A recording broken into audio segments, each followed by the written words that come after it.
The Cranbrook Project started in 2015 when I approached Rodney Whitaker and I asked him if he would do some jazz performances in the context of our liturgies. And the purpose of that was that we wanted to close the distance between the city and the suburbs of Detroit and to kind of bridge that gap through music. Last year, we partnered with the Carr Center for Performing Arts and we did Duke Ellington's Sacred Concerts. And these concerts were done originally in cathedrals in the United States in the late 1960s.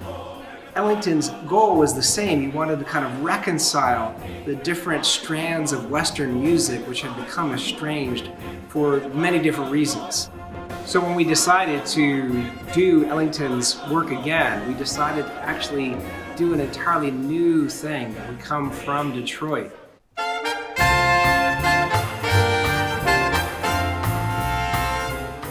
The importance of the Black tradition to be included in this concert is really because it's the foundation of all American music. Jazz, and particularly gospel, is the root of everything. And in this concert, our role is to improvise a little bit and bring that flavor and perspective to the music of this concert. Jazz, blues, both have a very rich heritage in the church. And they are part of the human story.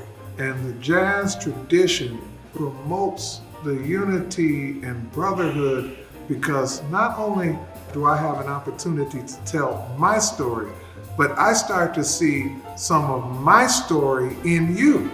I see these connections between indigenous music, traditional music, and today. And then you want to talk about jazz specifically. This concert merged the African drum with jazz. That is phenomenal, and it's a specific reason that jazz was invented. The African drums and African rhythms merged with the wind and the brass and the European instruments. And so this was a perfect opportunity to bring that together and bring light to that. African drumming is important to this concert because there's rhythm in this concert. Because we play music and we sing with rhythm. The African drums are the source of that rhythm. It's the source of all of the music that we have.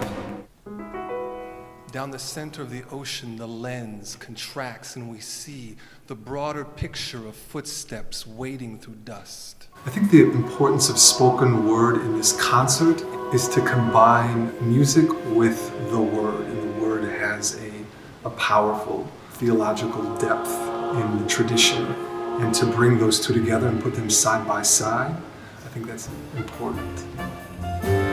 Clap your hands, all ye people. I've been a part of a lot of traditions, and in every tradition, in every culture, all throughout the world, the choral tradition is the tradition.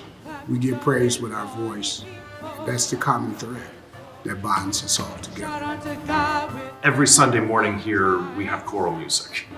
So we're doing something that we do every single week, but we're doing it in a new style to us, sort of breaking beyond some boundaries that we normally are within to come together as a larger community. The power of a choir singing together is so amazing because we're asking this collective to imagine themselves as one and to create a single shared space. And any time that you can move a community 1 inch closer together, you've done really good work.